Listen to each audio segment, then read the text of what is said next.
ससुराल की साफ सफाई पार्ट 1। दिल्ली के रहने वाले राठी जी के बेटे अशोक की शादी कुछ ही दिन पहले नंदिनी नाम की लड़की के साथ हुई थी। राठी जी के परिवार में उनकी पत्नी और एक बेटी राधा थी। राधा की अभी शादी नहीं हुई थी। नंदिनी को भी ससुराल आए हुए कुछ ही वक्त हुआ था, लेकिन वो एक बात से बहुत परेशान थी। उसे बार बार ऐसा लगता था जैसे उसके ससुराल के घर की और घर वालों की दोनों की हालत कुछ खास ठीक नहीं है। लेकिन नंदिनी अभी नई नई आई थी, इसलिए उसने किसी से कुछ कहा नहीं। लेकिन जब शादी के 1 महीने बाद भी उसे अपने ससुराल वालों की वो खास आदत अच्छी नहीं लगी, तो उसे अजीब लगने लगा और उसने उन्हें टोकना शुरू कर दिया। एक दिन सुबह का वक्त था और राठी जी अपनी दुकान पर जाने के लिए तैयार हो रहे थे। अरे सुमित्रा, मेरा नाश्ता बना दिया क्या? बहुत ज़ोर से भूख लग रही है। जल्दी जल्दी नाश्ता बना कर ले आओ। अरे नाश्ता कैसे बनाऊं? एक तो काम वाली सुबह सुबह आई नहीं, सारे के सारे बर्तन सिंक में पड़े हुए हैं, एक भी बर्तन साफ किया हुआ नहीं है। नाश्ता क्या अपने हाथों में बनाऊंगी? हाँ मम्मी, आप ठीक कहती हैं। कल दोपहर से ना बर्तन सिंक में पड़े हुए हैं, इतनी गंदगी मची हुई है, किचन में से बदबू आ रही है। ऐसे में नाश्ता कैसे बनेगा? मम्मी जी, अगर आप बुरा ना माने तो एक बात कहूँ, कल के बर्तन आज सुबह तक रसोई में पड़े हुए हैं। ये कोई अच्छी बात तो नहीं है। मुझे लगता है हमें गंदे बर्तन रसोई में नहीं रखने चाहिए। अरे भाभी, अब काम वाली एक वक्त आती है तो बर्तन तो रखे रहेंगी ना। लेकिन शाम के बर्तन हम लोग खुद भी तो साफ़ कर सकते हैं ना। अब देखिए ना, पापा जी रोज़ सुबह नाश्ते के लिए कहते हैं और नाश्ता मिलता नहीं है और उन्हें लेट हो जाता है। मैं देख रही हूँ ज़्यादातर दिन ऐसा ही होता है जब रसोई में बर्तन ही नहीं होते। अब रहने दो बहू, कौन बर्तन अपने हाथ से घिसे? तुम्हारे पापा जी बाहर से नाश्ता कर लेंगे। लेकिन मम्मी जी, ये कोई अच्छी बात नहीं है। अच्छा कोई बात नहीं, मैं जल्दी से नाश्ता बना देती हूँ। अभी तो वैसे भी पापा जी तैयार नहीं हुए हैं। क्या बात कर रही हो भाभी? पापा तो दुकान जाने के लिए बिल्कुल तैयार हैं। लेकिन उन्होंने तो बहुत पुराने कपड़े पहने हुए हैं। तभी वहाँ पर अशोक आता है। क्या हुआ? आपस में क्या बातें हो रही है? देखो तो, तुम्हारी बहू कह रही है कि तुम्हारे पापा जी दुकान जाने के लिए तैयार नहीं हुए, उन्होंने पुराने कपड़े पहने हुए हैं। अब तो तुम मुझे भी देखकर कहोगी कि मैं ऑफिस जाने के लिए तैयार नहीं हुआ। हाँ बिल्कुल, मैं कब से देख रही हूँ आप वो बिना आयरन किए हुए कपड़े और पुराने घिसे पिटे शर्ट पहनकर ऑफिस चले जाते हैं। ये कोई अच्छी बात नहीं है। अरे बहू, तुम्हारे पापा जी को दुकान जाना है और अशोक को अपने ऑफिस। कौन सा किसी की शादी में जा रहा है? जैसे है वैसे चले जाएंगे। तुम ना इतना परेशान मत हुआ करो। लेकिन घर से बाहर तो अच्छे से निकलना चाहिए ना। अरे उससे कोई फ़र्क नहीं पड़ता भाभी, आप रसोई में जाइए, कोई भी एक बर्तन पानी से धोकर पापा और भैया के लिए नाश्ता बना लीजिए।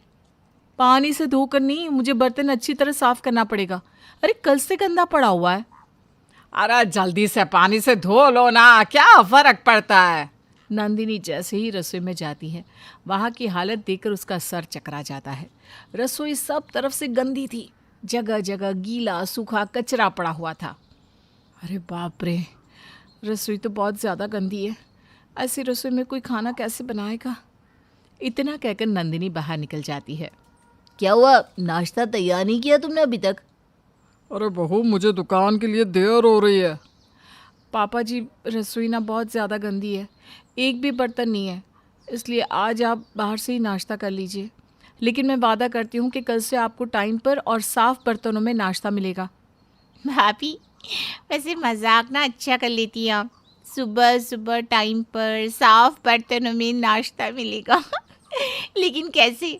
हमारी काम वाली बाई दोपहर में 12 बजे आने वाली है, आपको पता नहीं क्या? आपको तो इस घर में आए हुए 1 महीना हो गया है। आप लोग उस बात की चिंता मत कीजिए, आप बस अपना काम करिए, मैं करती हूँ कुछ। सब लोग वहाँ से अपने अपने काम पे चले जाते हैं। राधा अपने कॉलेज चली जाती है, सुमित्रा कीर्तन में, अशोक अपने ऑफिस और राठी जी अपनी दुकान पर चले जाते हैं। शाम के वक्त जब सब लोग लौट कर आते हैं। अरे सुमित्रा, अगर चाय का बर्तन साफ हो तो ज़रा मेरे लिए चाय बना दो। अरे मैं तो खुद अभी अभी 2 मिनट पहले कीर्तन से लौट कर आई हूँ। आज तो नंदिनी सारा दिन घर में अकेली थी, उसे ही पता होगा बर्तन है या नहीं। अरे नहीं भी होगा तो पानी से धोकर साफ करके बना देगी चाय। लेकिन भाभी है कहाँ? वो तो कहीं नजर ही नहीं आ रही। मम्मी आप जरा रसोई में जाकर देखिए ना, नंदिनी कहाँ है। सुमित्रा और राधा दोनों उठकर रसोई में पहुंचते हैं और वहां जाते ही वो दोनों जोर जोर से चिल्लाने लगते हैं। उनके चिल्लाने की आवाज़ सुनकर अशोक और राठी जी दौड़ते हुए रसोई में पहुंचते हैं और वहां जाकर बहुत चक्के रह जाते हैं क्योंकि रसोई इतनी साफ थी जितनी उन्होंने कभी देखी ही नहीं थी। सारे बर्तन साफ किए हुए और अपनी जगह पर रखे हुए थे और पूरा किचन साफ सफाई की वजह से जगमगा रहा था और नंदिनी किचन को सही तरीके से व्यवस्थित करने में लगी हुई थी। अरे ये तुमने क्या किया? ये हमारे ही घर की रसोई है क्या? बिल्कुल, ये हमारे ही घर की रसोई है। और अब आप मुझे बता सकते हैं कि आपको खाने में क्या खाना है, क्योंकि ना तो कोई बर्तन गंदा है और ना ही चीज़ें बिखरी हुई है। वैसे कुछ भी कहो बहू, तुम्हारी तारीफ तो करनी पड़ेगी। तुमने तो एक ही दिन में रसोई को कितना साफ कर दिया। रहने दीजिए पापा जी, ऐसी सफाई रोज़ रोज़ कौन करता है। काम वाली तो करने से रही, और भाभी भी एक दिन में इतना थक जाएंगी कि वो 3 दिन रसोई में फिर से नज़र ही नहीं आने वाली। वही तो मैं कह रही हूँ, एक दिन चमका लो, उसके बाद रोज रोज कौन सा कोई इतनी मेहनत करता है। रसोई तो फिर गंदी होने वाली है। अब भाई काम वाली आएगी, सुबह सफाई करके चली जाएगी, अगले दिन तक कौन इसे घिस कर साफ करेगा। आप लोगों को उसकी चिंता करने की ज़रूरत नहीं है। आज से रसोई को मैं संभालूंगी और आपको हमेशा वो ऐसी ही नज़र आने वाली है। सब लोग हैरान थे लेकिन खुश भी थे कि नंदिनी ने उस घर की रसोई को एकदम साफ सुथरा कर दिया था। रात के वक्त जब नंदिनी अपने कमरे में पहुंची तो उसने अशोक की अलमारी को खोला। अरे इस अलमारी में नहीं, तुम्हारे कपड़े दूसरी अलमारी में है। मुझे पता है, मैं आपकी अलमारी चेक कर रही हूँ। लेकिन क्यों?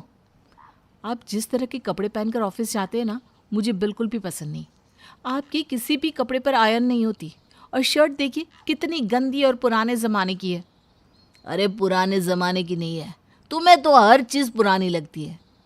गंदी नहीं है, रंग ही ऐसा है। अरे जाने दो ना, तुम नहीं समझोगी। और तुम मेरी अलमारी से दूर हटो, मुझे ऐसे ही कपड़े पहनने की आदत है। लेकिन क्यों? हमारे पास सब कुछ तो है, ना पैसों की कमी है ना कुछ और। लेकिन आपके कपड़ों की और इस कमरे की हालत तो देखिए ज़रा। अरे मैंने कहा ना, मुझे ऐसे कपड़े अच्छे लगते हैं। देखो तुम ज़्यादा परेशान मत हो, रात बहुत हो गई है, सो जाओ। क्या नंदिनी अपने ससुराल वालों को समझा पाएगी? क्या नंदिनी अपने ससुराल वालों की रहन सहन के तरीके को साफ सुथरा और अच्छा बना पाएगी? जानने के लिए देखेंगे हम इस कहानी का अगला भाग।